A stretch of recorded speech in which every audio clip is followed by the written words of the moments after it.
All right. We are live. What's up, everybody? Welcome to another session of the Kava podcast. You guys already know my name is Will. I'm the host of this show, host of the number one Polynesian podcast in the world.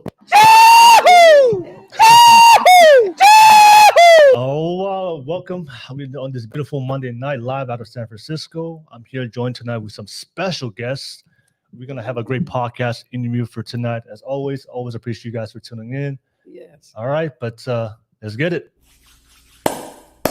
What are we arguing about? A man is gonna do what a man wants to do. All on your wrist. Make you my wife, you no longer my bitch. Let's get it. My name is Will. I'm the host of this show, the number one Polynesian podcast in the world. Dripping in Versace. All these other hoes trying to copy. Women tend to bounce around in relationships. They can't stick and stay in a long-term relationship. Again, don't agree with this. Just So let's say, are you still in it? Are you still in it? no. So you're basically saying I'm a whore. This content is not suitable for the children under the age of 18 without adult supervision. Please be advised. So I just wanted to take the time and make this video to apologize to absolutely nobody. Love all the freaky things you do. My love was way overdue. That's when you came out the blue.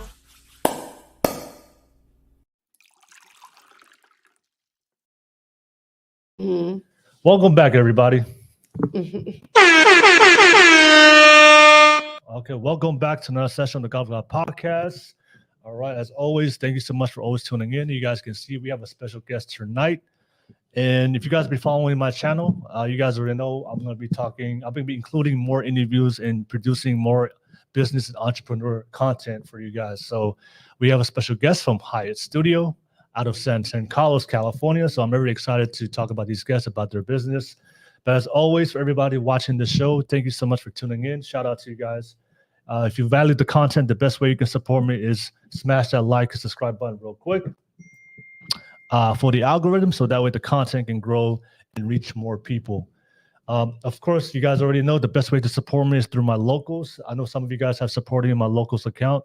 One of the perks of my locals is that way, if you guys have any questions for the guests that I do bring in inside the studio, you guys can ask them questions directly. So if you want to be part of that, the link is posted on the locals. So become a supporting member. The link is in the description of this video. Click on that link. So that way, if you want to talk to a guest directly that I do bring into the studio, you have the opportunity at the end to jump on and have that conversation face to face. I know a lot of you guys have different dreams, different things you guys want to achieve, whatever it's your business, whatever it's something you want to achieve for your goals and dreams. If I do bring in guests that are aligned with what you want out of life, one of the best things, advice I have ever received is, if you want to achieve something, find somebody that's doing it Right. and talk to them directly and get advice from them. Right. All right. So if you have any dreams to become a hairstylist, we have some professionals and people who are very successful in it, and you gotta have the opportunity to talk directly to them. But in order to do that, you have to be a supporting member on my locals. Of course, the super chats. If you have any questions that you guys want to ask us directly, drop it through a super chat. I'll be able to read it at the end of the show. I'm going to focus on the guests first, and at the end of the show, the last 30 minutes, we'll be able to answer any questions that you guys may have for all the super chats. And of course, thank you so much for everybody out there that are always super chats towards my channel and towards my podcast. Every donation is much appreciated and is always invested back into the podcast to give you guys the best quality content. But nevertheless, that's pretty much all my YouTube stuff. This is a live show, so let's get that live chat popping. Let me know what you guys think. Show some love if you recognize the guests. Show some love and support on the live comments, and let me know what you guys think. But we'll turn it to the special guests. Thank you so much for making the time. It's been a long time. Shout out to the guests real quick. Good to be here, everybody. Hi. All right. Do you want to give yourself just a quick introduction for everybody out there, then we'll go right into the interview. Go ahead. My name is Jill Hyatt Cook, and not introduce Sherry. Huh? No, just yourself. My name is Jill Hyatt Cook, and I founded with my daughter Hyatt's Hair Studio, one of many businesses through my journey, I found it, and it's been great and successful. And I just give all glory to God. And that's it for my introduction. All right. Thank you so much, Jill. And Sherry, go ahead. Quick intro for everybody out there. I'm Sherry Mays. I am now the new owner and founder and co-founder of Hyatt's Hair Studio. About 5 years in, my mother, Jill Hyatt, passed the torch or turned over the hair salon to me. Okay. All right. Thank you so much. And I will definitely endorse them because I have experienced their work. It's the best quality work. I've definitely been there for a while. That's how I first met you guys, going there and trying to get my hair braided. So, yeah, I'll definitely drop the links for them for their business below in the description of the video. So if you're in the Bay Area, you're looking for some work to be done, definitely go and support them and go and get your hair done by them. And I see you. Can I get some podcasts on the live chat? Hey, what's up, man? Thank you for watching already. I appreciate you guys for watching. But we'll go right into it. Okay. All right. So yeah, we'll go right into it. Let's go right into the beginning of your journey of starting the business. All right. We had a discussion earlier before we started the pod. And you mentioned those two different eras, your era, and then of course when you took over the last 5 years, it's your era, right? Right. So can you talk about the beginning journey of how you started the business and get things running? I can. I'll give the short version because this podcast is not all night. But I started cosmetology when I started school when I was 14. And, you had to be 16. And I look at you, right? Yeah. Okay. and you had to be 16. Yeah. And so back then in my era, we're talking kind of mid to late 70s. When I started school, it was a pretty rough time for African Americans, here in this country. Yeah. Excuse me, it was a lot going on. And so we had in our, a lot of times a single household, single parent household. My mom was single, but she was a very hard worker. My mom was a nurse. Yeah. She had her own janitorial service. She did, so many different jobs, but her main career she was a registered nurse. Okay. And, with her janitorial service and her goal for her children, she never really tried to steer us in any different direction, but just, I want you to make an honest living. Okay. And she'd say, it doesn't matter if you pick up trash off the street, be honest and have integrity, treat people like you want to be treated and do your job well. And so to say that it wasn't that she didn't want us to go to college, I believe she said, if you want to go to college, you can go. But if you're not a school person, take up a trade. And so I listened to that registered very deeply with me. So my surroundings, looking at a lot of, people that had gone before me, it was a very difficult time, as I said. A lot of poverty, a lot of individuals had to depend on government assistance at that time, and just a lot of poverty. And it scared me to think, the different young women that would go before me that was older than I was, to see what their life had become. And, it was this whole situation that, you have a baby, you go to welfare, you go to the projects, and that was basically sort of it. And don't get me wrong, I'm not putting any of those means down. Yeah. Excuse me, I'm just saying it frightened me to think I would have children, and I had to take that route.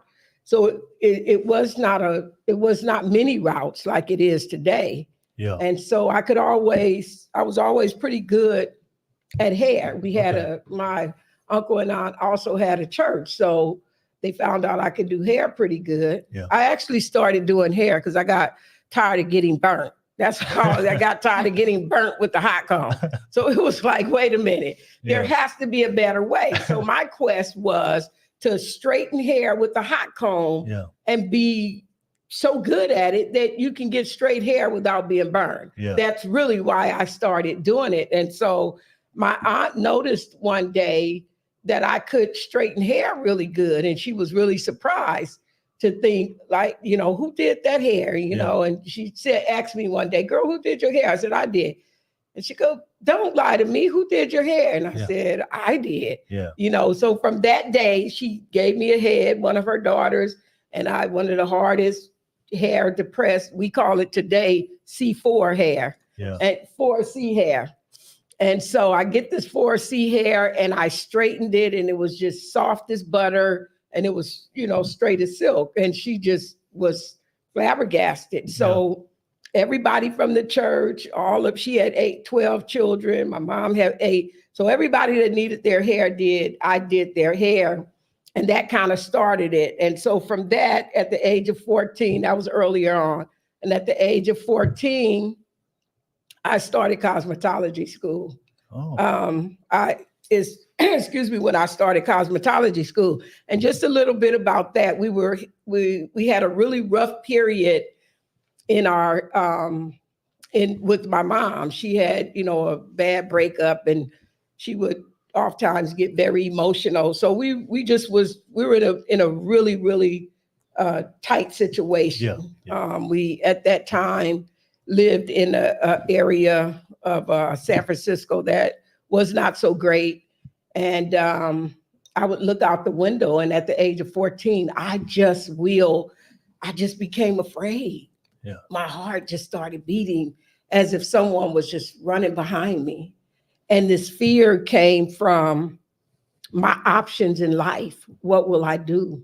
What am I going to do? I'm 14, but I realized at the age of 14, if I don't do something now, I'm going to be lost in life. Yeah. I'm going to be lost. I'm going to be so completely lost that, and it scared me.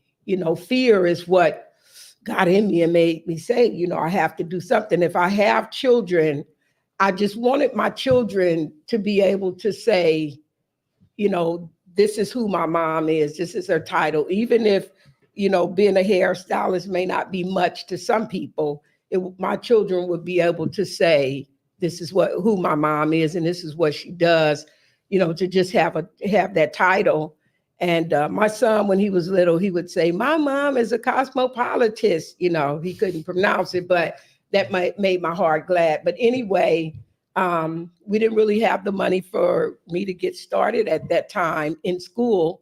And so we had a good friend who was our mailman, and his name was Andy, and he would come around, and when he come, he would give all of us kids a little money, 50 cents, $1 here, there, so forth. And when it came to me, he'd always make me wait and walk around his route with them. And I'm like, give me my little money so I can go, get ice cream and chips or whatever. And he would make me walk with him. And he'd tell me, I have these checks that I'm delivering to people's houses. And he says, I never want you to get one of these checks. I want you to work. He said, you see this uniform? I'm a mailman because I work. And today that doesn't seem like much, but back then we needed those kind of role models. And he would always do that to me. And so after he'd give me this lecture, he'd give me the little money and I'd go on. Well, one day I went to the post office and I waited for him because I had saw Marinello School of Beauty on television. And I called and I got a brochure and they send you one in the mail. And I carried it around for like 2 weeks and I would just every day look at it. The possibility of going to school, like, how am I going to achieve this? How will I pay for it? They didn't have a whole lot of grants and things like that back then. So I went to Andy, I went to his job And I waited there, and when he came, the front desk attendant told him, she's been waiting here for you all day. And so he put his mail up and he came, what's going on? And I said, Andy, I said, you know how you're always telling me to be somebody and make something of myself and do something with my life. I said, I know what I want to do. I want to go to school and be a hairstylist. Yeah. And he says, you're too young. I say, no, I've already talked to him. I lied. I told him I'm 16 and they're going to let me in.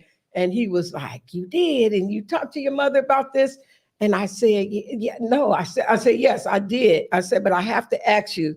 I said, if you give me the money to start. Now, back then, the tuition was $2,500 total, right? Wow. Today, you're looking at like 38,000, 40,000, right? But it was 2,500. But that 2,500 was like 38,000 because you didn't have money. Yeah. And so the down payment was $250 down.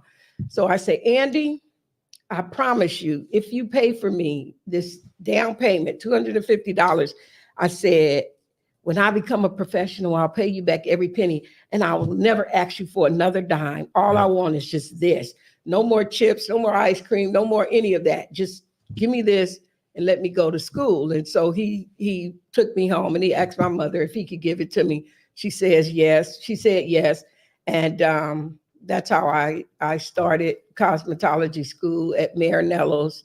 And I believe that was probably 1978. Yeah. And I went there and I started school, and we have just a little bit. I think another part of this story, it just shows. Can I share that little bit? Yeah. It shows just perseverance, because we got the $250 to start. Yeah. And it was $75 a month. And so for 3 months, I couldn't pay the $75. Yes. So they would begin to, call me and say, hey, Lovey, come to the, front desk, the office want to talk to you. So I just hid and avoid, but I kept showing up for school. And so one day, Mr. Chuck Bardo came when I got ready to clock in, and he wore these little glasses, and he would look under those glasses, and he looked at me, put his hand over the time clock, and he said to me, he goes, the office wants to see you. And I just right there began to cry so profusely. I just cried and I cried. And I said, please don't make me stop. I said, I don't have any money. I said, but if you let me go, I said, when I become a professional, I'll pay you back every penny. I said, but if you make me leave, I said, somehow you're going to pay for me. I said, if I go to jail, you're going to pay for me. If I'm on the streets doing drugs, whatever I do, negative, wherever my life ends up, you're going to pay anyway. Yeah. Let me go to school. Please don't kick me out. And by the time I was through, he was crying with me. We were both there sobbing. And he said, he made the decision that I can stay there. However, they came to that, but they allowed me to stay in school. And I tell that story because it speaks to perseverance. Yeah. Sometimes you may not have a lot to start with. You may say, I have nothing. I don't have this and I don't have that. I need the chicken. I need the egg. I need, to these things, the ingredients to make a cake. But if you just get up by faith and be determined to go where you're going and just not take no for an answer, and put your best foot forward, in a lot of cases, you'll make it. God will see you through. Yeah. And so they allowed me to go, and the rest is history. Yeah, the rest is history. Yeah. No, I do believe, when you first start out in anything, you're most of the time, you're not going to have the resources or the skills needed to be good at what you want to do. Right. But I think there's something that I think you shared, your perseverance and your conviction that you wanted to achieve it. Yes. I do believe if you have conviction, you find a way. You'll find a way. And also, even if you don't have the resources, I think when you go and ask people for help, I think if people see that you really have that conviction, that you're really determined, people will find a way to, you will able to attract, their hearts to find a way. You know what, this person really believes in what they're trying to do. Let me help them out. Right. So Right. It's been so many people that has helped me on my journey. And I want to say, to add with what you said, with what you just said, is that you have to be determined not to stay where you are. Yeah. When you outgrow where you are, and no matter what, I have got to leave this place. Yeah. I can't stay here. Yeah. No, wherever I go, I'm not going to die here. Yeah. My dreams are not going to die here. So it's going to push you and motivate you to keep going. So determined not to stay in that place. Yeah. Because I've had some people to come up to me and they ask for help, but you can just look at they lack conviction. And I know like they're asking more of a handout instead of a hand up. A handout, the hand up. Right. So if you really want to achieve something, you gotta have that determination behind it. Determination. Yeah. But you can tell some people if they ask you for something, but you can really tell that they don't really believe in what they're asking for. So, Right. Some people, yeah. But thank you for sharing that, Jill. Thank you. But I'll pass it to you, Sherry. So there's two different generations of you guys' business. What was your experience for yourself growing up? You had an opportunity to watch your mom with the business, and how did you find yourself going down the same path? For me, I guess it started off more as a talent more than a passion, because I watched her do it for so long. Yeah. And so I watched her do it for so long. Yeah. So she will have clients, and I'll take her clients' kids and play in their hair and try to mimic what she was doing. So I say about 18, that's when the apprenticeship program kind of came on scene. So a cosmetology apprenticeship program is where you kind of earn while you learn. So I took under apprenticeship under Jill. So I will go to the salon and I will learn, I'll do all my practical, and I get to work on live clients as long as I have that license. And then I'll go to school once a week to do all my book work, all my theory. So I did 2 apprenticeships. The first apprenticeships, I was a spoiled brat, little, just trying to collect a dollar. I was very spoiled, I was bratty. She fired me or I quit, like most of the time. Yeah. So fast forward, I had my children, Alima and Jakari, my twins, and I had to figure out a way to support them and still work, but still be able to support them. So I re-entered into the apprenticeship program. That's when we opened Hyatt's hair studio. Okay. And I said, I will do all the book work. I'll do the business part, but I do not want to do hair. I said, I don't want to do it. I'll do all your book work. I'll do all the admin, everything. And we opened up Hyatt's hair studio, and I did all the admin for her. And one day, I re-enrolled in school, but I had to have an income. I had to make ends meet for me and the children. And that's when I think she left and went on vacation. And I took one of her clients, and I guess a light bulb just went off, and I did the client, and she said, you need to get in there while I still have it to pass it to you. Yeah. And so that's when I re-enrolled into the apprenticeship the second time around. And that's when I really got to work and really understood, because I guess opening up Hyatt's hair studio, I got to see like the grunt work from the beginning to the end, like what it took, not just being behind the chair and doing hair, but actually seeing like the back work, what it takes to actually open a business. Yeah. And so I guess I had a different respect for the business, and not letting it go. So my passion came from not only supporting my kids, but not letting this business go, because the first one I kind of was like, oh, we just close it. I don't want, I don't want to do hair anymore. Yeah. But this one is just like, I seen everything, like what it really takes. And I was like, I don't want to let this go. So it was kind of carrying that on and keeping that. So I think that fueled my fire, is keeping the doors open, and actually seeing like how much it, like the back work of it, what I mean? So it gave me a different respect for the business and also for hair, Hair. You talked about you're very talented in doing hair.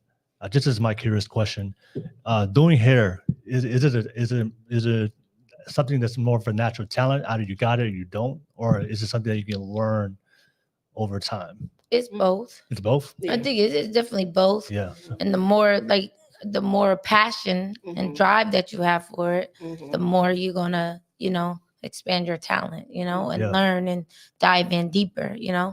But it definitely takes both. If somebody can just have the desire to do hair and don't have the talent, but once they get in and they learn the basics and the techniques, and then they learn how to do hair, and then they dive in, Yeah. and because they have the passion for it. Yeah. Right. So they Passion. may be better than a person that has the natural talent, Yeah. because they have the passion to learn and really Right. dive in and get it. Right. You know what I mean? Right. Yeah. Yeah. It just came natural to you, huh?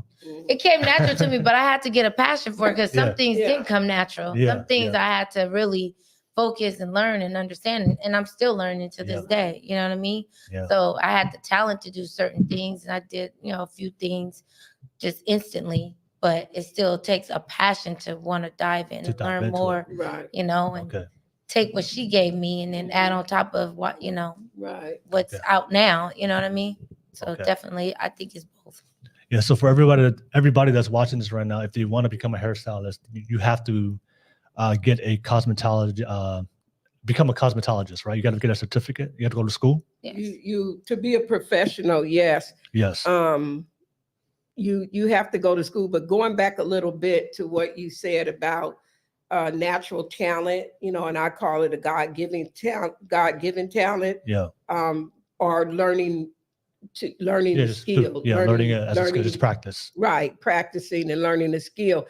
Definitely both, because you want to practice your craft, but that gift that you have, the gift that you have. There's so many people that just pick up little dolls and they just start doing dolls' hair, and they're doing their sister's hair, and they're doing their mother's hair, and they're just doing hair, and people can clearly see, obviously, they have a talent. Nobody taught them to braid. They just started braiding. Nobody taught them to slick the hair back. They just knew how to do it, or even cutting hair. You definitely want to develop that, but I believe it's something you definitely need to have. Yeah. You know what I mean? It definitely needs to be a gift, because then the passion that comes with that gift motivates you to learn, to improve. Yeah. And if you don't love hair, I don't care how talented you are. You have, hair is something you have to love. Yeah. Period. Yeah. You cannot stand in the salon the hours that stylists stand in there and stay and client after client and do that work without loving that. You have to love it. Yeah. That's the motivating factor, is loving what you do.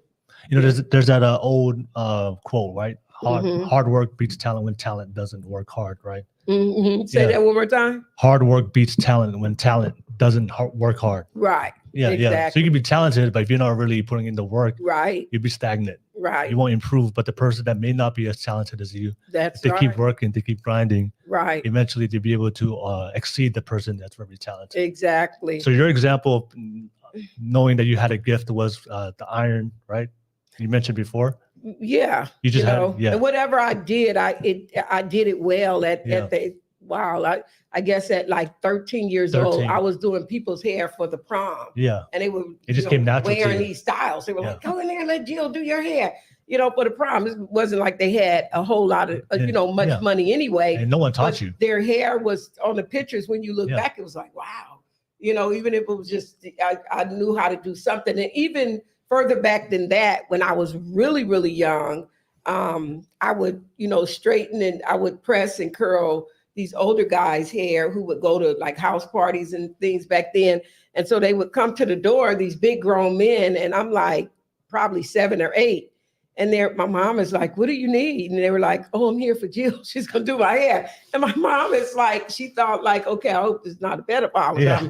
And they're like, no, I just really like the way she do my hair, and I would curl their hair and I burnt it some, I burned hair. I did. I remember once I was curling and I got the iron stuck on a plastic comb and I was trying to get it and it was literally stuck because I left it there too long. I was very young, but even at a very tender age of 7 and 8, I was just doing these people hair until my mom, and they would pay me money until my mom realized, wow, you really like doing that, huh? Yeah. They really come to, and so she knew they were really coming only to get their hair. Sometimes they would sit there and not say a word, just let me do their hair. When I was through, they go, and that was pretty much that.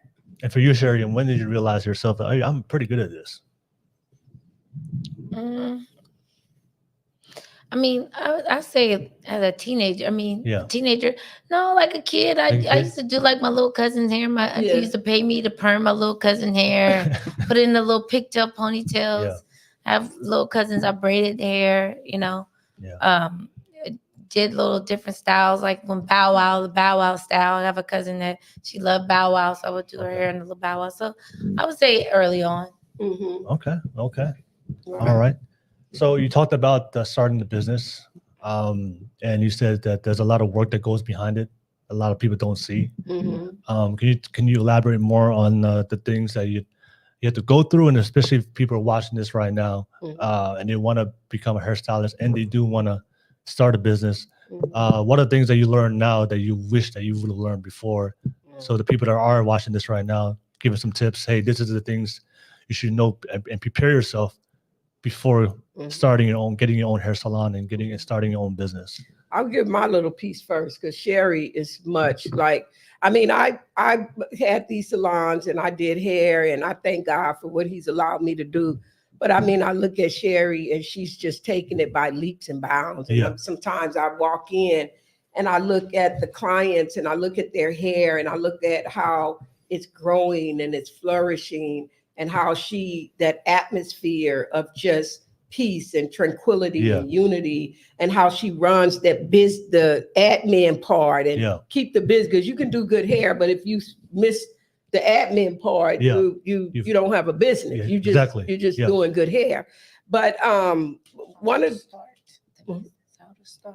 I know, I'm getting there. He allows me a little latitude. Will knows me. He allows me a little latitude. So how to start a business according to America's standard, or the standards of this country, I would say. Okay. The standards of this of our state. So they say you should have so much money in reserve. 6 to 5 years. You should be able to put this kind of money up just in case something happened. You have enough money to bail yourself out. That's not a bad idea at all. That's actually an excellent idea, to be able to put up 6 to 5 years worth of, what if something happens, you can sustain that business. I've taken a lot of classes from, even the city of San Francisco that teach that. And that's fine, but that's not my story. I've never started with even a month's worth of reserve. Whenever I've started a business, it was number one by faith. Just trusting God, believing God for the impossible, believing that he's leading me here to do this and he'll be with me and he's going to see me through. Hard work. That's true. Perseverance, dedication, diligence. You can't have the spirit of giving up at all. This last salon that we opened, I've opened several businesses, as I said, being an entrepreneur. But the last business we opened, I remember, we got the space. We were able to borrow some money from a good friend of mine, Rochelle, very, very sweet woman. Shout out to Rochelle. We borrowed enough money to put the down payment on the brick and mortar to pay what we needed to get in there. We got in there and we realized the floor was a mess.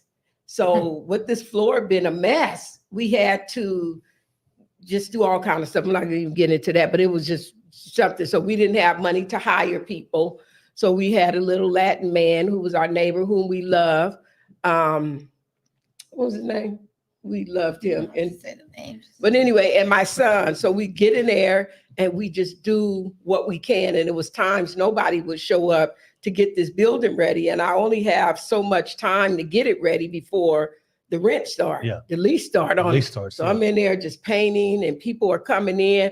My cousin-in-law, Pastor Borner, oh my God, he came and he just helped us to build that place out. He literally built the whole bathroom, the floor. He's a carpenter, and he just does everything. And I just thank God for him so much. Anyway, he came, and I remember I went to, I had enough paint to paint one of the walls and back where the shampoo bowl is. And I got this beautiful paint on it, really nice. And I had this nice wall piece, and I put it there.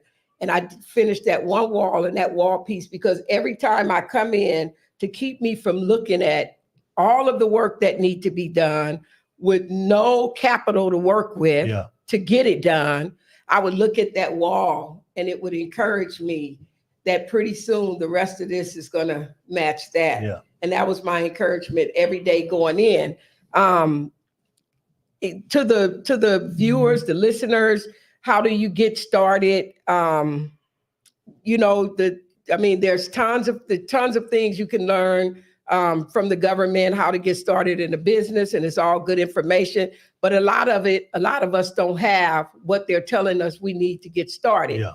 If I waited on any of those instructions from what the government say you need to get started, I would have never been in one business. Yes. Because when I got started, I didn't have enough for, just to get in there and start working. But as you go by faith, I guess Sherry's is a little more technical. Yeah. Mine is more of a faith story, is to trust, just really trust in the process, to believe that, in my case, I believe in God, the Lord Jesus Christ, believe that God is with you, and, just go for it. And I'll let Sherry give you the American way. Well, before I pass it to Sherry, you made a great point. And I think if you're listening right now, one of the things I do hear from a lot of people is that I disagree with is I want to wait until everything's perfect. Right. I want to wait until I'm ready. Right. But here's the reality. I need, and I tell people all the time, you will never be ready for anything you're going to do. No. Anything will never be perfect. No. There's never going to be a perfect situation to start. You just start. Right. Because the only way you get better at anything is by doing it. That's right. So if you want to get better at starting a business or being an entrepreneur, the only way you get better is actually becoming an entrepreneur and starting. Absolutely. And the failures and the hiccups on the things, that's just part of the process to learn part and of improve. the process. I have that in my notes. Part of the process. It's a part of the process. Yes. But the more you wait, the more you're delaying, then procrastinating. Yep. Then you're not doing anything to move you to where you want to be. Yeah. So I hear that all the time from a lot of people. I'm just waiting for the perfect situation and for things to be perfect. On the ideal world, would it be great to wait and do all the things that you mentioned on that list, save this amount of money, do this and this and this? Absolutely. Yeah. If you can do that, well, if you can do that, you can do it, and you have the means. You have the means and the resources and the connections and the people, friends, and you're connected, and people can help you. Yeah, do it. Absolutely. But if you can't, which is majority of people, which is we talked about the 10%, the 90%, the 80%, the 20%. That 80% don't have people they can reach out and say, hey, I have a great idea. Can you help me with this? Can you just, give me 6 months? So I can, and after 6 months, I think you don't have that. So you have to, dig deep inside of yourself and find what you have. Your faith. What do you have faith in? What do trust in God and say, you know what? I'm going to do this. And I think a lot of people, to what you were saying, and I just want to say you deserve a standing ovation for everything you just said about entrepreneurship, because you're absolutely right. But if most people, waited to do it, if they waited to get all those ducks in a row and say, oh, when it's perfect, oh, I'm going to do it here. And then they go, well, then they get, they 60 years old. They go, yeah, you know what? I had a dream. I won't do this. Never did. Wish I could have done it. Yeah. Woulda, coulda, shoulda. Woulda, coulda, shoulda. Yeah. Right. So you have to, and you said something about failures. Yeah. Failures. It's okay to fail. It's part of the process. It's a part of the process. We have a salon now. I failed at so many different other businesses. I opened a apprenticeship school, and I failed. And I remember the owner saying to me, say, Jill, you know, you're doing good. I want you to know I'm so proud of you. She said that you took on this huge task. Yeah. But we need you to move on, and because we can't like undergird you anymore. She says, but I want you to know something. She says, I've had so many ideas that came in my head and they died in my head. She said, but you stepped out and you got a school. Yeah. You, even though we're not going to let you stay here, but you should be proud of yourself that you stepped out. She says, and I want you to know that I'm proud of you because you inspired me to do some of the things that I thought about doing.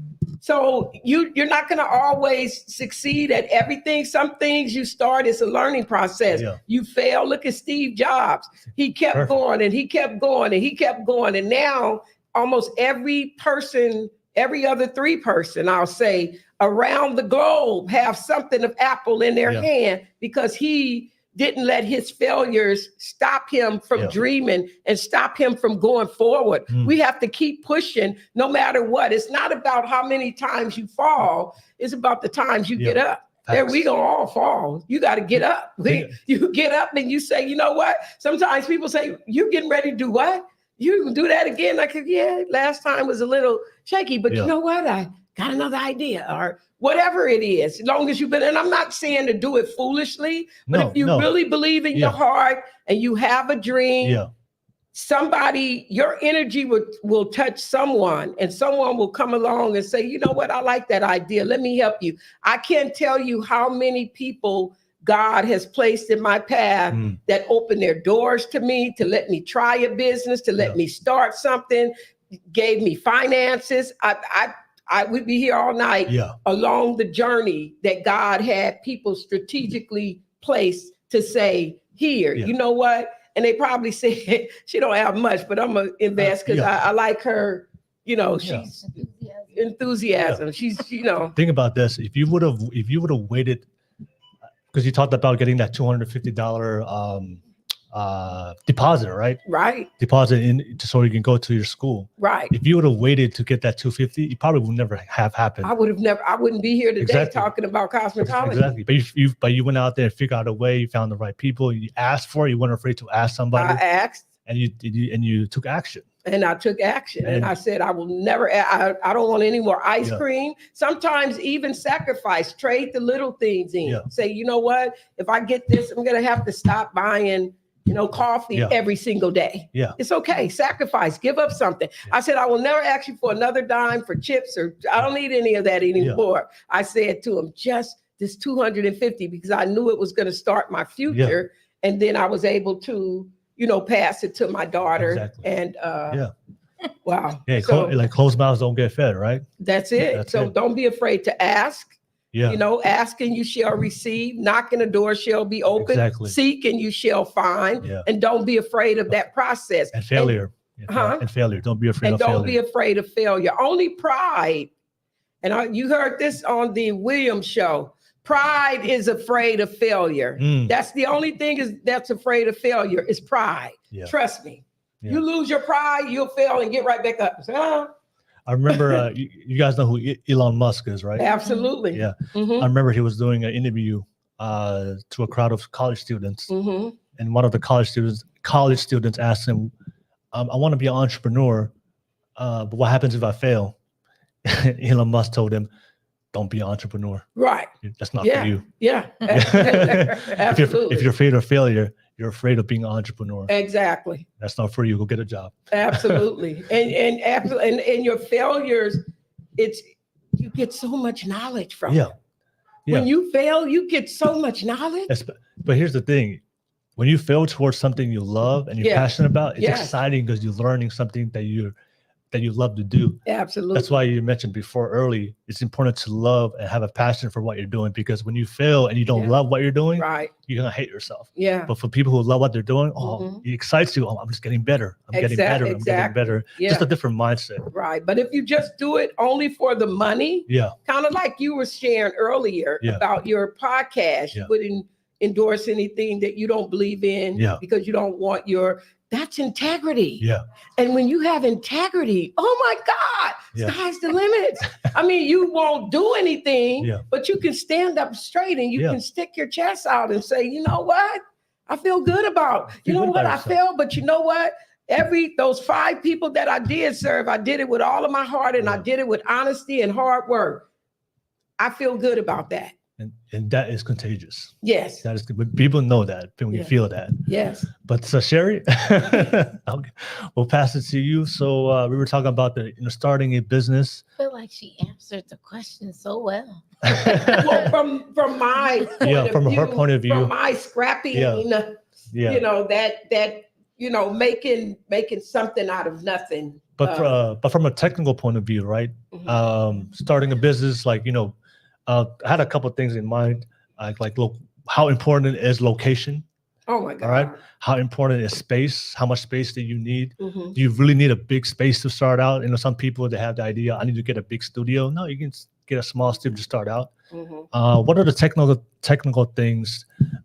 Books, you know, accounting, scheduling with customers. You know, make sure you're on point. Little things that you learn along the way when you first start out. That you know, it definitely helps the business grow. Can you talk about more about the technical stuff? I feel like for us, location, as far as location, you know, we're in the heart of Silicon Valley, where there's not a lot of African American hair salons or to cater to textured hair, you know. So location definitely, like you said about your family, you know, where they found a location where there's not a lot. Yeah. So we kind of service that community. So we're able to, you know, get that audience from our community where it's not like every other, well, let me take that back. In San Carlos, there's like a salon on every other business is a salon. Yeah. But I think what set us apart from those salons is because we cater to a certain type of audience. Yeah. You know what I mean? Demographic. Demographic. So, and also, but we don't just only do that type of demographics. You know, when you came in the shop, we did everybody, right? So it doesn't matter. So our for me, my goal is to anybody that walks in the our salon, we want to be able to service them. So we want to be, regardless of what it is. Sometimes some hairstylists now, they kind of they only cherry pick. They kind of pick the styles or the techniques or the that they want to do. So for me, it's just like which is an advantage from learning from my mom as an apprentice. I get to learn the wave nouvelles, whereas now you access a newer stylist stylist. They probably couldn't tell you what a wave nouveau is or a permanent wave or how to even do a permanent wave. So, you know, so for me, it's just basically creating a variety of hairstyles that now I'm not saying we do every single thing, but for the most part, I try to cater to everybody's needs, you know, from the oldest to the youngest, you know. If you want a wave nouveau or a sew-in or a ponytail or whatever it is, or a curly perm, you know what I mean? So whatever it is, we try to just cater to that. Yeah. Yeah. Okay. So I think that's very important, not to be able to cater to all demographics, but then also specialize in certain demographics, you know? Okay. You want to add something? Right. I think that was awesome. One thing I just wanted to add with that, when you talk about the size of the salon, you want to get a space, any business, you want to get a space. And I've always been really careful about this, even moving in faith, not to get something so humongous that everything goes to paying the overhead and you have no profit and you have nothing to do anything else with. So even if you have a dream for this huge salon, but your clientele can only support a one-room studio, get a one-room studio and grow out of it. Because you can get that huge, square footage, but if you can't sustain it, then that's just ridiculous. So let your client grow out of your space. Get space where you can grow out. You have enough business coming in that you can pay your overhead. You can pay yourself, because it's ridiculous to work and not pay yourself. Pay yourself, pay your bills. And then as you continue to grow, look at growing out of the space. Don't get this beautiful emphasis that you have to pay for, and every day you come in, you're like, oh God, it becomes a big white elephant. So get something within your means, within your budget, that you can grow from. You grow out of your space, and don't just spend all your money on your space. Make sense? I think you made a great point about, because I do see it for a lot of people, that you can distinguish the difference between people who really love the process. And because I think there was somebody said there are people who want to be successful because they care more about looking successful instead of being successful. Right. So I think for people, if they want to get a big space in the beginning, you care more about the optics, that people think you're successful, you got the big place, instead of just getting a small space, being your means. Right. And just start small. And even if you start small, even though people may say something, oh, you have a small shop, you only have 1 or 2 customers, who cares what they say? No. It's just the most important thing is just for you to make sure you get better and build your business. Right. But I think that sometimes people make that mistake because you care more about what people think instead of just being realistic with what you have. Right. And even though people may judge you, or they're starting from the bottom, but at least you're starting. At least they're starting. That's just the beginginning, but that's not the end. Right. And as an entrepreneur, you I forgot my thought. No, but like a perfect example would be when I first started this podcast, I just used any camera I got. Yeah. I didn't really care about the quality of the camera to get these professional cameras. And I remember I just went, and my uncle had this old camera in the basement, and I didn't even know how to operate the camera. I just got it. I saw it worked, and I started my podcast. If you look back at it, the quality is terrible.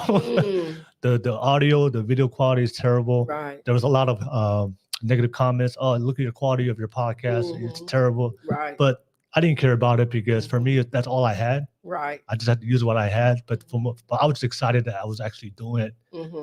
But down the line, I realized that I just use what I have. Eventually, as I improve, I got better. Then I'll save up to get a better quality camera. That's right. But you just got to start with what you have. Right. Right. You got out of the boat. Yeah. You got out of the boat. As I guess, I'm a minister. Yeah. Anyway, I'm a forgiveness coach and a minister. And one of the things I share with people is that when the disciples was in the boat with Jesus, and Jesus, then Peter sees Jesus from afar off, and he says, "Hey, Lord, is that you?" Peter was always, is that you, Lord? And yes, that's me, Pete. Just paraphrasing. And so Peter says, "Lord, if that's you, bid me to come to you." And Peter gets out of the boat. And the part we focus on with Peter is that he got out of the boat and he began to sing. Yeah. But he walked on water before he sang. Yeah. Right. Yeah. So, and what I use that story to tell people is at least he got out of the boat. He got out of the boat. The other ones didn't get out of the boat. So when you said something earlier about what people say, as an entrepreneur, you're going to have so many naysayers. Yes.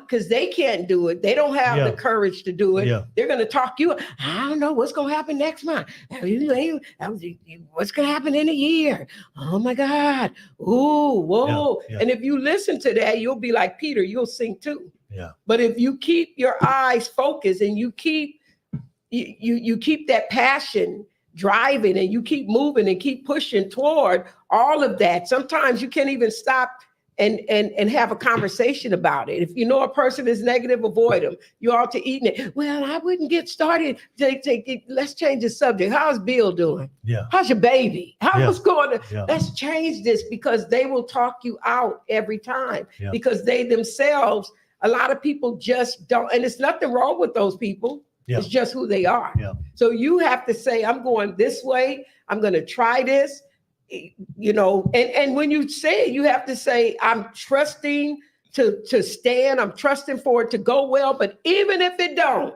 I'm going to try it because I believe in it. Yeah. And at that, nobody can stop you. Yeah. Well, I think a lot of people, the reason why they hate or they give they spread negativity towards people who are actually trying is Mhm. because we remind them that they've given up on their own dreams. Right. Right. Right. So they kind of hate themselves for doing it. If Right. they see you, especially if you both started at the same place, Mhm. for a lot of people, it reminds them, oh, like we both started the same area, but you found a way to get out of it. Right. And then I'm still here in the same situation. Right. So, you know, Right. yeah. You dared to get out of the boat, Yeah. like Peter. Yeah. He got out of the boat. Okay, Lord, I'm coming. Yeah. And even though he started to sink, Jesus saved him. Yeah. Because there's always a get up when Yeah. you fail. You're not Yeah. going to fall and stay down. Yeah. You go Unless get you back quit. up. Unless you quit. Huh? Unless you quit. Unless you quit. Unless you quit. Unless you It's quit. just people have a lot of envy. Right. A lot of envy and just being jealous. Right. You mentioned before about when you went into when you opened up the space and then you found out that the floor wasn't Mhm. wasn't good enough and you had Oh to my make the God, fix. You had to nightmare. fix. So not knowing what you know now, Mhm. if somebody buys a space, Mhm.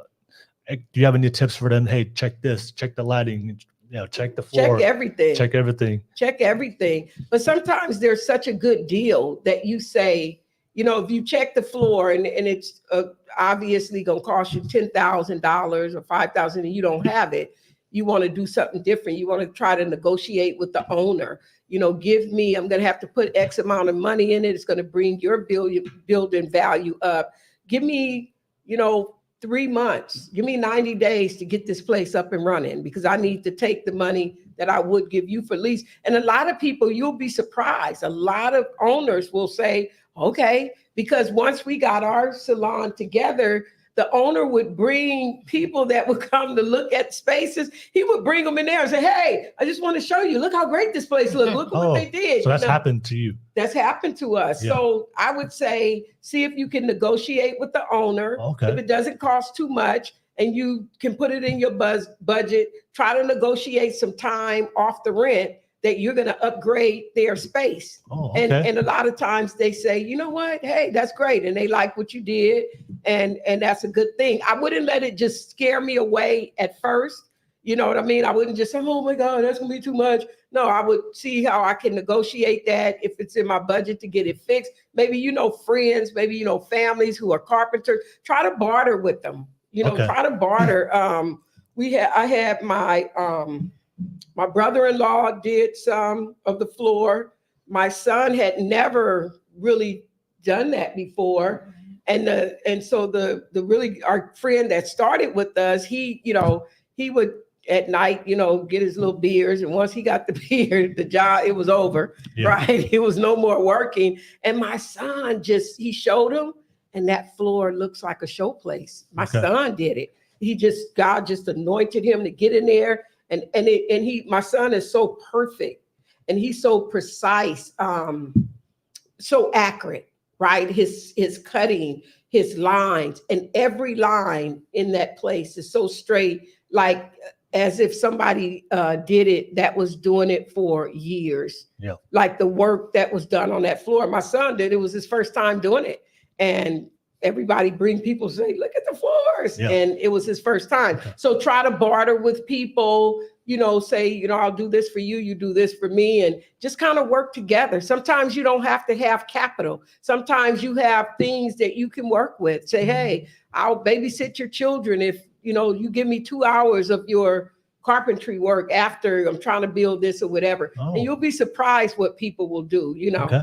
Would trade your skills for their skills. I think that's great. That's great for a lot of people to need to hear that there's ways you can that you can negotiate. I think a lot of people don't know about negotiation. Right. They just take whatever they give them. Mhm. But thank you for sharing that. Mhm. I want to ask you, Sherry.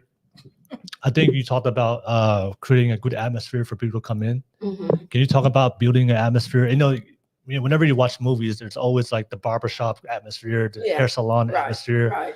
So how do you create an atmosphere that people come in, they enjoy themselves, they're welcome, people are talking, they're enjoying while they're getting their hair? Does that depend on the type of people that you hire to bring in so you can create that atmosphere? If somebody you hire that isn't creating the atmosphere, would that be a problem? So how do you create the atmosphere for people who come in that they enjoy and they have a great experience? Everybody's talking, you guys having fun. I've been in your shop before. Mhm. There's a lot of great conversations we're having. Right. We're having fun. We're talking about different things. But how important is the atmosphere and creating that for the business? I mean, I think that's just the number one thing, because if somebody walk in and they feel tension in the air, yeah. you know, they're not gonna feel welcome to stay, right? Yeah. I think for me, I'm just a happy-go-lucky, kind person, you know. So I think early on when I was working at KFC, they always said you greet somebody with a 2-part speech. Yeah. Hi, how you doing? So I've always, I don't know, I took that and it embedded my customer service. Like, so every time somebody walk in, I usually try to say, hi, how you doing? And I don't know, you just be yourself and, you know, and relate to the person, you know what I mean? But sometimes when it's so many people, you have to kind of find a common ground. So, you know, I put on music that I know that will be okay across the board, you know. Sometimes I can listen to, you know, a little hip hop but I know, and then Jill, she likes gospel. So I find a happy medium and say, okay, we're gonna put on some old school, because from babies today, they still listen to Michael Jackson, right? So it's no, I mean, you know, you just listen to some, you know, some soothing music, and, you know, I try to stay off of, you know, heated topics or debates, you know.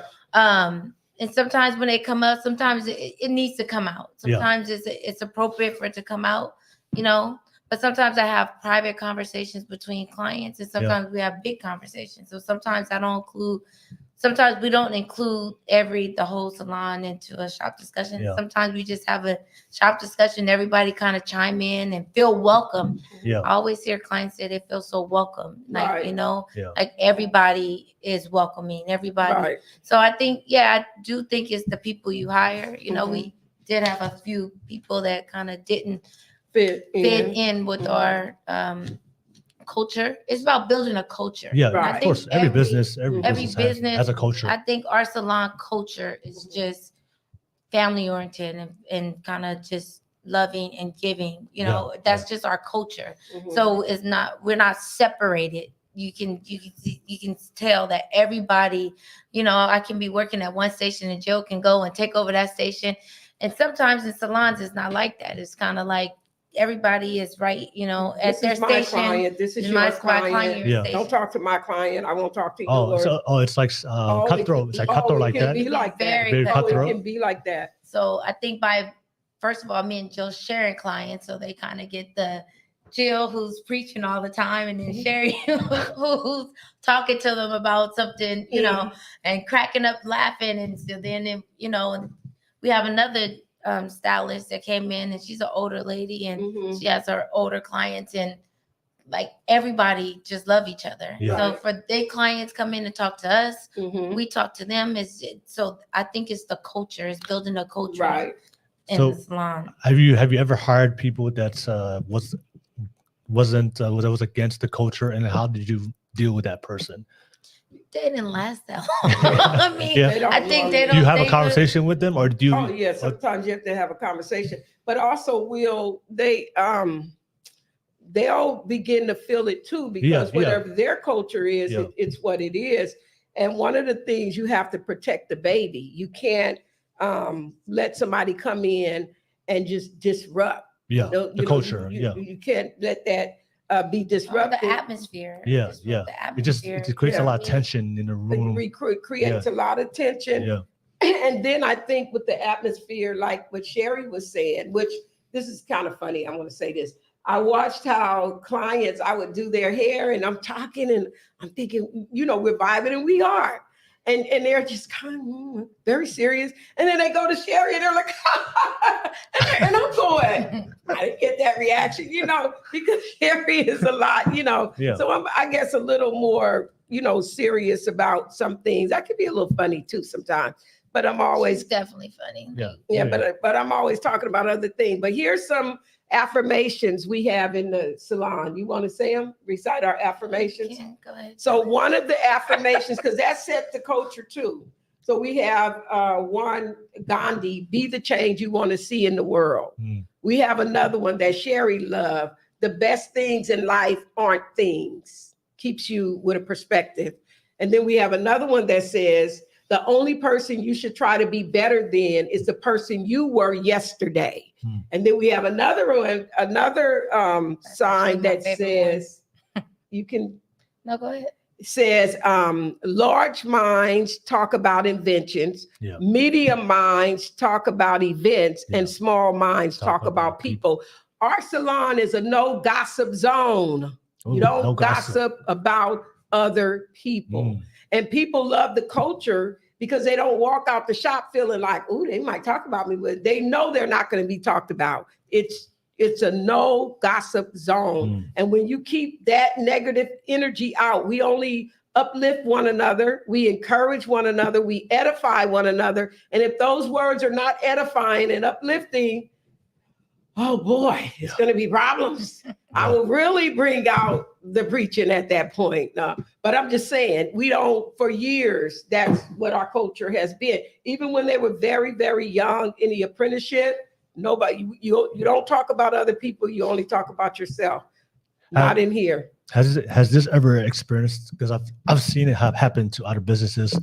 Have you ever had somebody that was very talented, brought a lot of business, and you kind of tolerated it just because they were big in the business? Oh yeah. So how do you Oh, one girl comes to mind. how do you tolerate that when they're just going against the culture, but then damn, they bring a lot of business in? It's kind of like you said, the one person that, a couple of people did this. And so what I do, because when you are a, I call it the captain of the ship, the owner, the boss, whatever you want to call it. I call it captain of the ship. You have to make some tough decisions. I believe you have to go down with the ship to save everybody else. I believe that wholeheartedly. But I also believe, just like you can hire, you have that ability to hire and be nice and kind. It comes with an ability to fire and say, this is not working with a straight face. This is not working. We don't want to ruin either our businesses, our person. Sometimes it's not that you don't like them or they don't like you. Your personalities don't clash. So if you're coming in here and you're doing this Shawakatima Boomerang Jenkins stuff, or, maybe you're doing some, other racist stuff. It's not going to work here. So nicely, we can agree to disagree and, be gone let your clients know by the end of this week where you're going to be type of situation. Very nice and kind, though. It doesn't have to be, a fight or anything about it. You just say, hey, it didn't work. And and we haven't had too many of those, not too many people, but we have a really, really good group now. And normally when they come in, how you know that they're going to be successful there. Well, let me say this. You said something about the money. If they're bringing in a lot of money, let me answer that. You cannot get so caught up in money, the aspect of money, that you're willing to lose everything and put everything on the line and not do what you have to do. Money has to become secondary. And in this culture, so many people put money first. Money is not first. Entrepreneurs out there. It's not first. Your love, your passion for what you're doing is first, and then the money will follow. But if you put money first, you'll find yourself in all kinds of situations begging to get out of them. Don't put money first. Put your passion and your love, your faith, whatever you believe in, God first, and the rest will follow. So when money is not first, that question you answered is easy to let them go.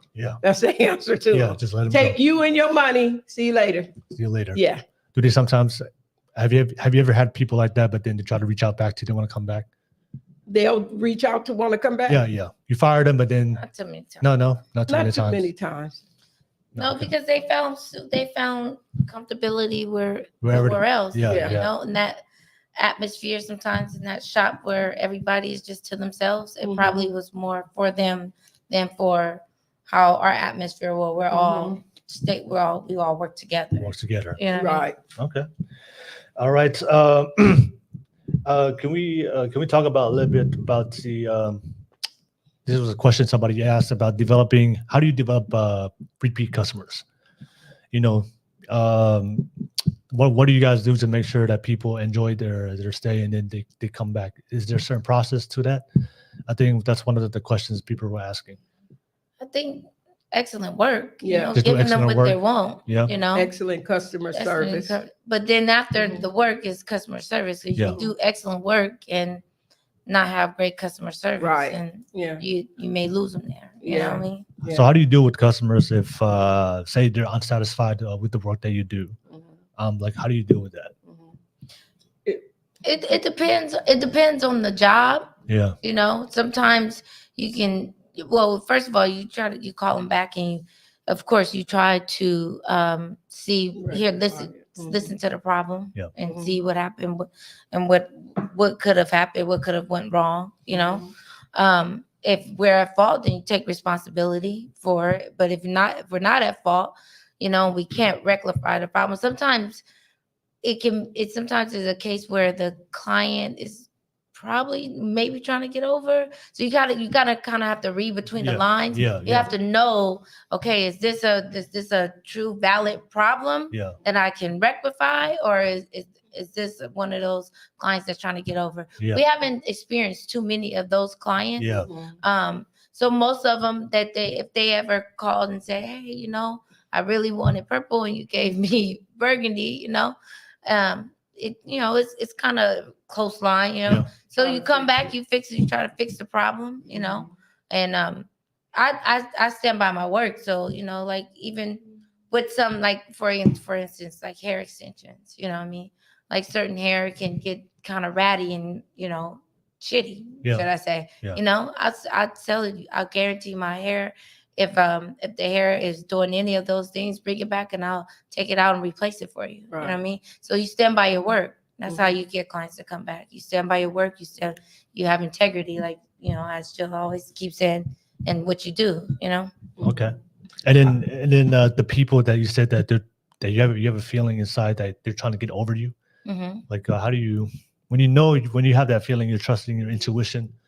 This customer is probably trying to get over me right now. Mhm. How do you deal with that? You know, like I say, you deal with honesty. You call them on their integrity. Oh, you know? okay. And You have a hard discussion. you have a hard. You have to have Be honest, you just have to have the hard discussion. And you say, Mhm. you tell them, I stand by my work. You know, I did A, B, C, and D to try to rectify the problem. Mhm. That still didn't satisfy you. Mhm. You know, at this point, I think you probably should find another stylist that Okay. can, you know, Mhm. satisfy your needs, because obviously I'm not that stylist. Yeah. Right. You know. Do they ever ask for a refund? Sometimes. Yeah. And actually, I wanted to share. I think it'll. What Sherry said is that's absolutely true. That's exactly how it goes. We had this. What I wanted to add to that is the customer is not always right. Yeah. And I don't know who came up with that when, but it's not true. Yeah. We are all human beings, Yeah. subject to mistakes, and we all make them, including the client. Yeah. But the reason we say the customer is always right, because they got the money. money, The right? money, yeah. Well, I don't believe in that. I believe with integrity, we respect each other, you know, honor each other. And so this one girl came, as Sherry was talking about, they might try to pull a fast one on you. And she got her hair braided. And you know, Rosie, they call Rosie magic finger. Yeah, this magic. girl, there's not too much she can't braid. And she's an artist. So what she does is just so prolific. Yeah. It's just prolific. Yeah. You could tell she put all of her heart and soul in it when she braids. And so when she came back, she says, well, the braids didn't, you know, and I'm going, well, let me look at them. So she came and I assessed it. And I said, no, I'm going to stand by the braider. I said, she did an excellent job. I said, there's nothing wrong with your hair. If you got one or two that you want to, you know, have us to redo. No, I just, you know, want my money back. And if not, I'm going to social media. I'm going to give you a bad review. So I said, you do your worst. Yeah. I'm not going to pay you not to give me a bad review. Yeah. Do what you have to do. Because before social media, we've been doing what we've been doing with good word of mouth. And after social media, we're going to do, but you can't be bullied because somebody's going to give you a bad review. That's another thing we do. So what ended up happening, she got really upset, remember? But we didn't give her the money back. And normally we would really, really try to compromise, but it was clear that she just simply And I said, okay, well, if you want the money back, come in and we'll take the braids out. No, don't take the hair out. Yeah. I said, well, you want the money back and you want to keep the braids? It didn't work like that. Let us take the braids out and you can have your money back. Yeah. So it was one Or of they'll those. wait, they'll wear the style. Yeah. And then Yeah. they'll complain and they'll wear the style. You tell them to come back, they never come back, but then they Mm-mm. want you to give a discount on the future style. And I'm just like, but you wore this style. Yeah. Yeah. You didn't come back so I can fix the problem. Right. And you wore this style, Right. and now you want me to give you a discount Right. for after you wore the style. That doesn't That- make sense. yeah, it doesn't make That's sense. somebody like trying to clearly just trying Yeah. to get over it. Right. Yeah. But if there's people legitimately, if we made a mistake and, we do really good work, but if we make a mistake, we're human. If we didn't do something right, if we got a color off, if we missed the stitch, we'll fix it free of charge, come back in, you got it. It's, we're not going to fight you over money, especially after you spent money with us. We're not going to say, oh no, you got to pay for that too. No, come back in, we'll fix it. So Yeah. it goes both ways. We take responsibility. Responsibility. Yeah. Absolutely. Yeah. Oh yeah. And how was you talked about social media? How was do you handle the social media part of the business, Sherry? I do. Yeah. Obviously. It's a whole nother job. Yeah. A whole nother job. Yeah. I can honestly say social media is a huge platform. Yeah. And I didn't realize how huge it was. Yeah. And right now I'm under construction with social media, Yeah. to be totally, I'm 100% honest with you. But it is definitely a huge part of a platform. Mhm. It definitely can hurt or help your business. Yeah.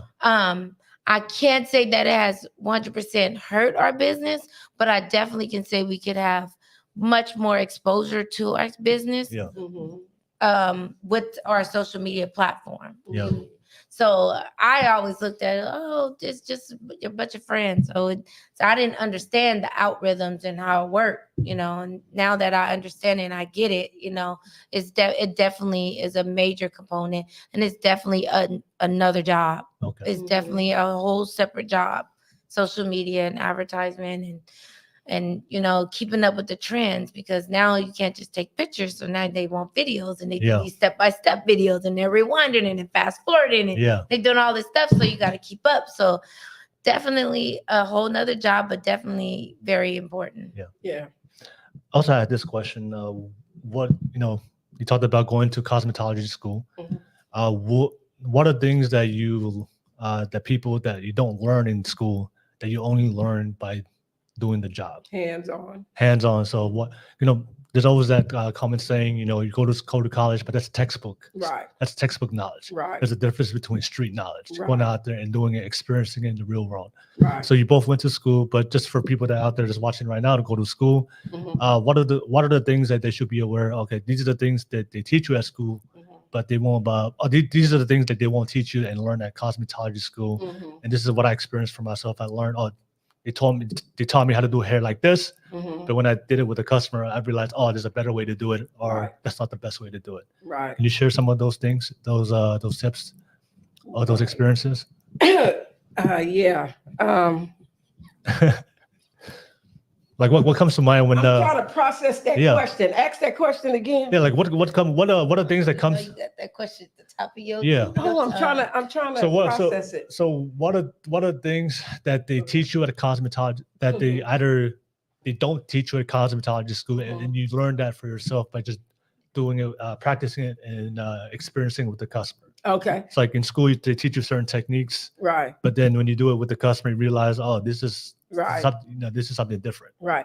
So when I went to school, Sherry's pretty blessed because she had me. So I had Yeah. a wealth of knowledge in so many different things. Yeah. 'Cause she did her apprenticeship with me, and also another wonderful instructor, Miss Womack at Womack's Academy. And I just want to shout her out. She's awesome. But so when I went to school, I had this question about how do you do color and relaxer at the same time? Yeah. And I asked everybody, the director, I asked the instructors, every single person. and nobody could tell me like how to Yeah. do it. So, we were doing hair at home, too, we, told us not to, but, you were practicing doing hair at home. And I did this one lady hair. I had colored her hair with a permanent color, and she wanted a relaxer. And so I had been asking everybody at the school, and I was probably maybe a junior at this time in school. And I was asking everybody, how do you do a relaxer in the color? Can it be done? And nobody could give me the answer to it. So I had already colored her hair. She came over and I put a relaxer on it. And oh my God, her hair just melted away. Just as I washed it, it just melted. And as her hair melted, my heart, I remember, just melted. I was so sad. Like there was nothing I could do. It just was melting. And, hair is melting. And I was a junior in school, and I, of course, offered her, she still came to me. She knew I was a student and everything, but I got that experience. And I learned the proper way to do that. Yeah. And so because of that experience, I went on to teach, other people with chemicals, period. Can you just the basic, how do you do that? The right way. How do you do that the right way? The right way. First of all, you don't want to use a chemical relaxer, whether it's sodium hydroxide or thioglycolic acid, which is a curly perm, sodium hydroxide, then a perm to straighten the hair. You don't want to use really either of those chemicals with permanent hair color. Okay. So the answer that they were supposed to say is that it can't be done. But if it shouldn't be done. It should not be done. But if you do it, you want to do the relaxer first, because if the relaxer go on top of the colored hair, that permanently colored hair, it's just going to melt it away. It's going to eat anything it touch, especially this fragile chemical colored hair. Yeah. And so you would do the relaxer first and then the color, but do not do it. Nobody. do not color and relax at the same time. And if somebody is doing it, you can relax and use semi-permanent colors, and it's just as efficient as a permanent color, semi-permanent. But don't mix those two chemicals ever. Period. Ever. Okay. You heard it on the Williams show. Thank you for sharing that. For everybody out there, what would you share? Is anything you learned? Well, for me, she did the traditional cosmetology school. I did the apprenticeship. So I worked directly under her. So every question she already had 20 plus years of experience. Yeah. Mm-hmm. So when I started in a hair salon. Yeah. So once I did my apprenticeship, which that's a good thing to go into, because there's two ways of getting down. Let me share a little bit. Yeah, so there's two ways. You can go to school, or you can go traditionally, or you can go to your apprenticeship. Oh. So apprenticeship, you go and you do your pre-apprenticeship, and you do your 39 hours of pre-apprenticeship, and then you get your apprenticeship license. Once we get your apprenticeship license through state board, she's deemed my trainer. So I can do anything that she can, as long as she's there. Anything a professional can do as long as she's there. So whereas if you go to traditional school, you go Monday through Friday, 8 to 5 or whatever hours, I'm not sure exactly the hours.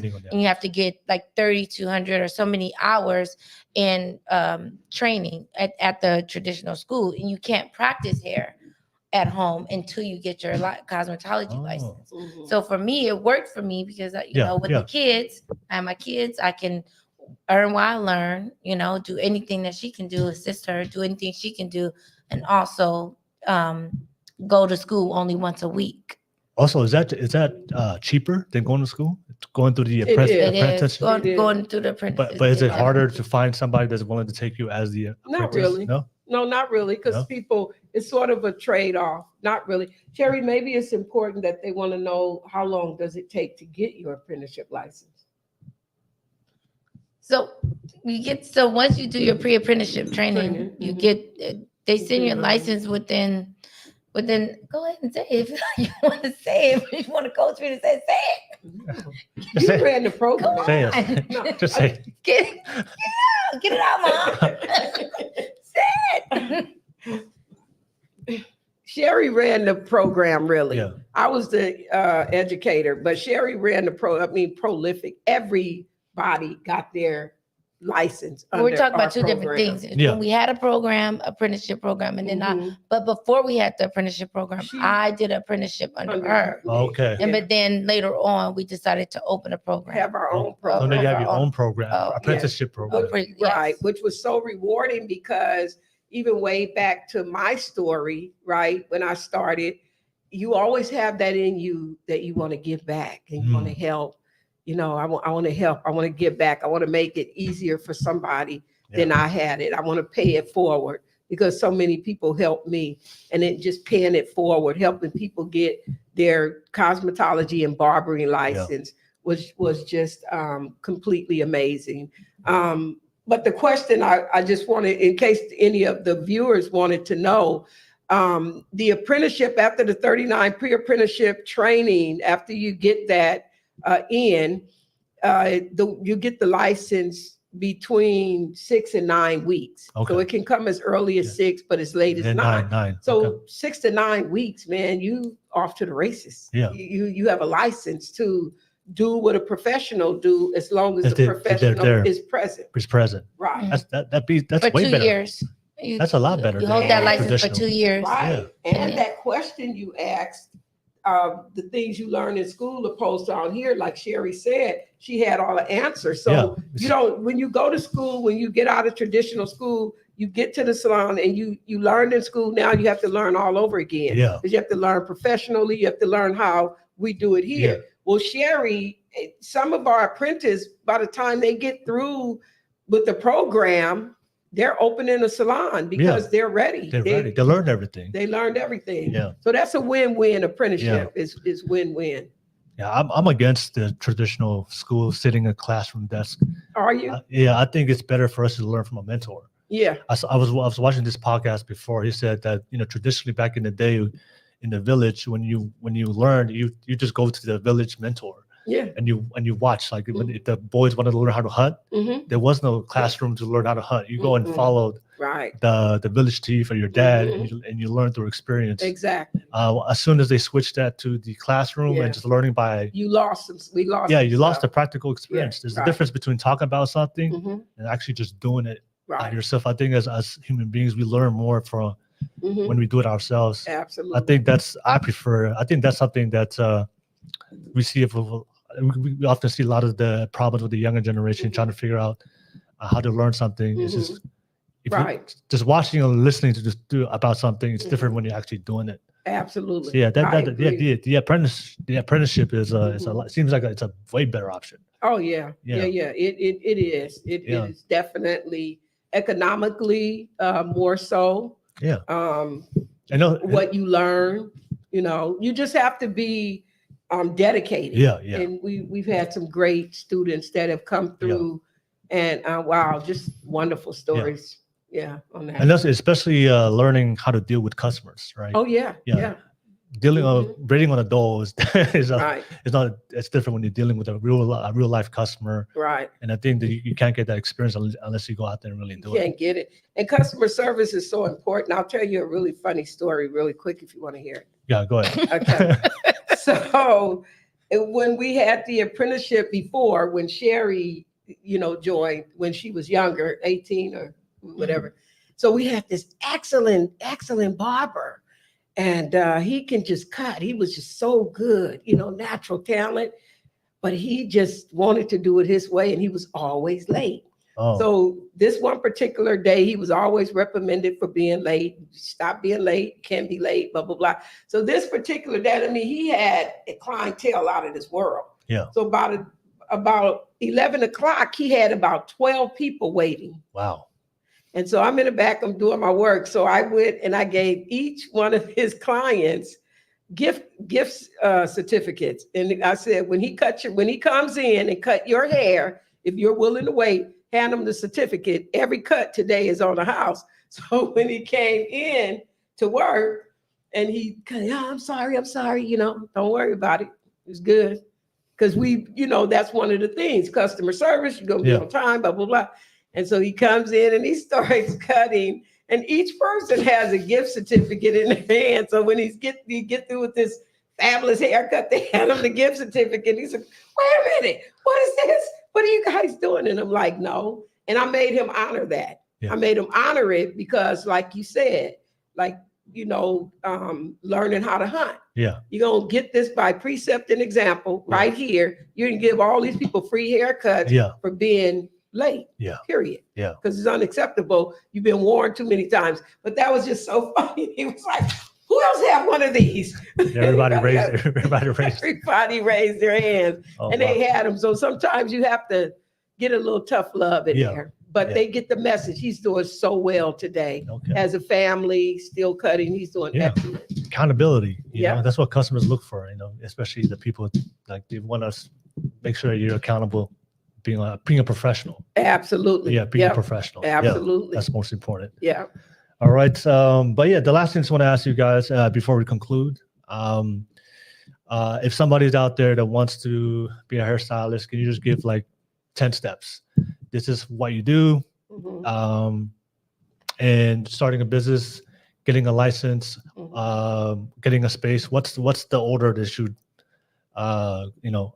pursue in order to become a hairstylist and starting their own business? Okay. And now, One question. yeah. So for everybody, just keep it simple. Mhm. I think it's different from both of you guys. So Mhm. what should they do if they want to become a hairstylist? They want to start a business. So what, based on your own personal experience, Mhm. what's the order of steps that you should go to school, do this, do this, do this, do this? Mhm. And I just want to hear from both of you guys' perspective. I'll start with you, Sherry. I think the first thing is, like we said, is 2 options now. So see which one is more feasible, either the apprenticeship or Okay. the traditional school. Okay. That'll be the first thing, because So- you have to get a license. So you have one way or to, you have to pick either go to apprenticeship or school. That's one. Okay. Exactly.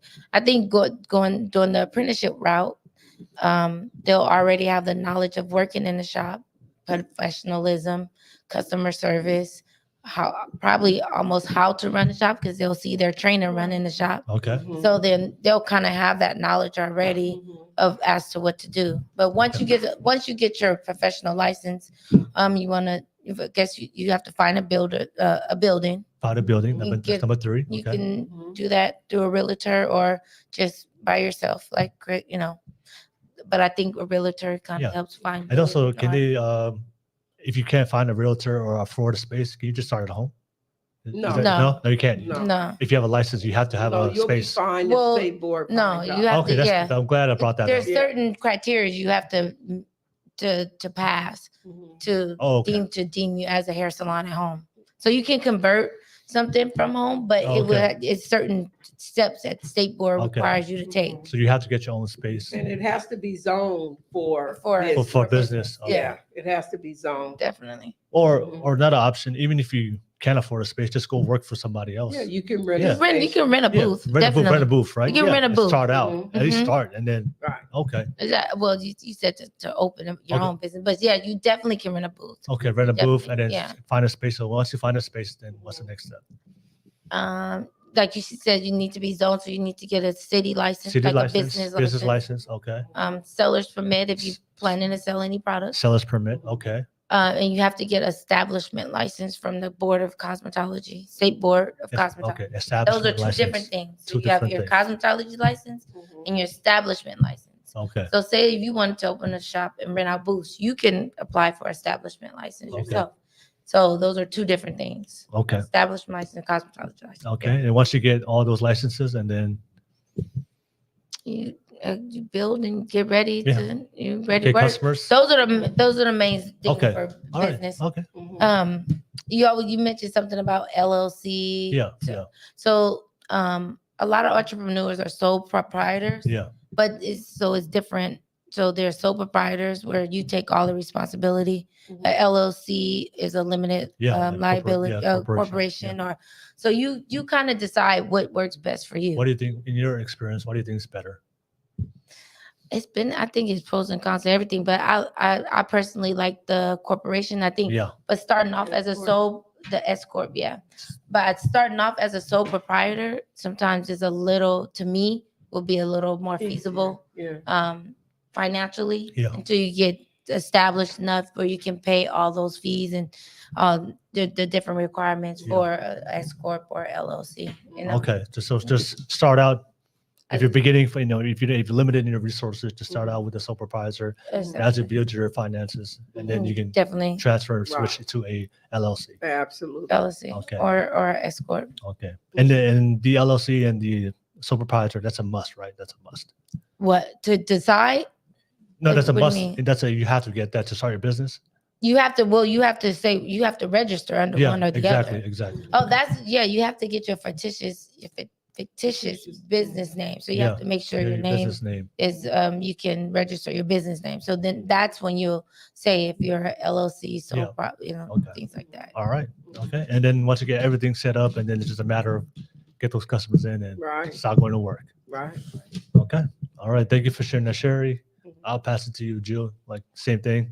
I think I ditto Sherry. Wait, is there anything you want to add on to what she said, or you just that sounds about right? 12. I think she gave us 12. You don't have to add No, I think That's a that was all. on. Finish this out, Jill. Come on. Lord. What was I gonna say? You asked a question. One of the steps you're gonna go and you're gonna have your fictitious business name. Once you have it registered, before you can have that name that you're thinking of, they're gonna search it and see if that name is used by anybody else. Yeah. If it's not, it can be your name registered to you. After that, you're going to publish your fictitious business name in a local paper for 30 days. And voila, according to the United States of America, state of California, you are a business. Yeah. Okay. Yeah. And it really is, it's things that go in it, but it really can be, that easy, to do. Just having a mind to do it. But I think, they said they asked so many billionaires, like if you could buy anything in the world, what would you buy? And they all said hands down, good customer service. You can't buy good customer service. You can't teach that. Can't teach it. Yeah. And they all said good customer service. So you got to have a good attitude in this business, dealing with people. If your attitude stinks and you don't like to be around people and people irritate you and you get annoyed, this is not the business for you, because you're dealing with nothing but people all day, every day. And that's your business. Yeah. Just having that, good work ethics and just right there, excellent customer service. Yeah. Be committed to good, excellent customer service. Yeah. And integrity. Yeah, integrity. Okay. And you can't be lazy, right? Oh my God. Capability without dependability adds to no ability. Oh, I like that. See that one more time? Capability without dependability adds to no ability, because you're capable of doing something, but you're not available to do it. What good is it? So I'm gonna write that down. Yeah. Oh, I like that one. Capability without dependability leads to no ability. no ability. Yeah. I like that. Yeah. Oh, only from I got that from Jill, guys. I got that from Jill. Bless you. You can have it. Nevertheless, we've come to the end. Thank you so much for everybody that's watching. Thank you for all the comments, Nick. And can I get some podcasts and John Wick? I appreciate you guys. Thank you so much, Sherry and Jill, for coming on and talking about your story. Thank you for having us. Oh yeah, of course. Wonderful. Appreciate you guys talk about your story and talk about your business. And for people out there that are looking for going into that industry, thank you for providing that value and content. Right. All right. Final thoughts from tonight, Jill. I'll start with you, Sherry. Good luck, everyone. Good luck, and Jill. Final thoughts for everybody out there. God bless everyone. And first, thank you so much, Will. This has been so wonderful, just catching up with you and everything, just seeing you. So God bless you with this. You're doing a wonderful job. And then just thank you for having us. Yeah. Thank you for having us. And also, Will, I transitioned from hair, is all Sherry, total captain. I transitioned and I am a forgiveness coach. Yes. And so just wanted to add that. Yeah. If you're looking for a forgiveness coach, definitely reach out to Jill. Yep. And you guys can definitely get help on that. What's the And- name of your?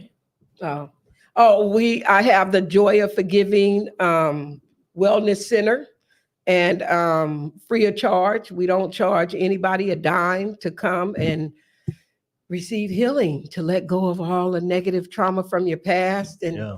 embrace wellness and wholeness and peace and joy and liberty. Okay. Amen. Amen. Mhm. So to all my haters out there, I'm gonna refer you to all my naysayers and haters. I'm gonna refer you to jail. Go get some help.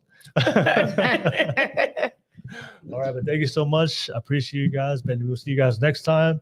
We'll definitely have more interviews and provide for you guys more business and entrepreneurship content. But peace. Next time, y'all. Thank you. Bye.